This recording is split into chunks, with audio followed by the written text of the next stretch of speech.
एक छोटे से गांव में एक तालाब था जिसे लोग चुड़ैल का तालाब कहते थे।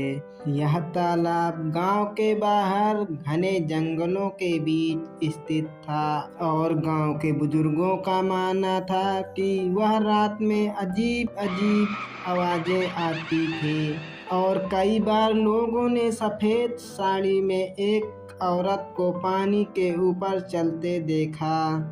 गांव में कोई भी उस तालाब की ओर शाम ढलने के बाद नहीं जाता था। कहते थे कि वर्षों पहले एक नवविवाहिता औरत जिसका नाम चंपा था उसी तालाब में डूबकर मर गई थी। उसका पति शहर चला गया और फिर कभी वापस नहीं आया। गांव के लोग का मानना था कि उसकी आत्मा वहीं भटक रही है और अब वह चुड़ैल बन गई है।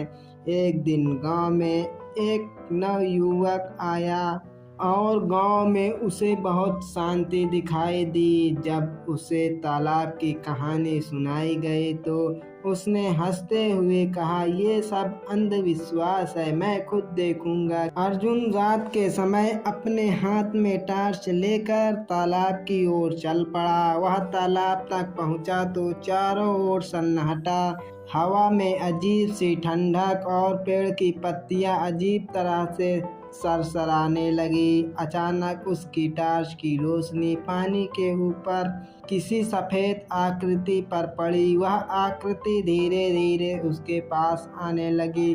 अर्जुन की सांसें तेज हो गई, उसका पैर कांपने लगा।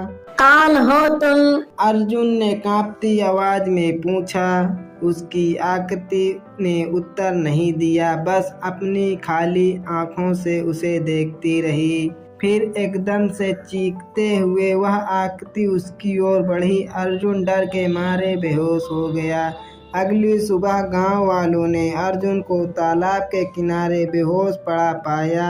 जब उसे होश आया तो वह कांप रहा था। उसने जो देखा था वह कोई सपना नहीं था। अब वह भी मान गया कि कुछ ऐसा जो इंसानी नहीं था। उस दिन के बाद अर्जुन ने कभी उस तालाब की ओर मुंह नहीं किया। गांव वालों ने भी तालाब के पास एक मंदिर बना दिया और शाम के बाद वहां जाना पूरी तरह बंद कर दिया। अब भी अगर कोई तालाब के पास जाता है तो सफेद साड़ी में भीगी औरत की परछाई पानी में दिखाई देती है। लोग कहते हैं चंपा अब भी अपनी पति की राह देख रही है।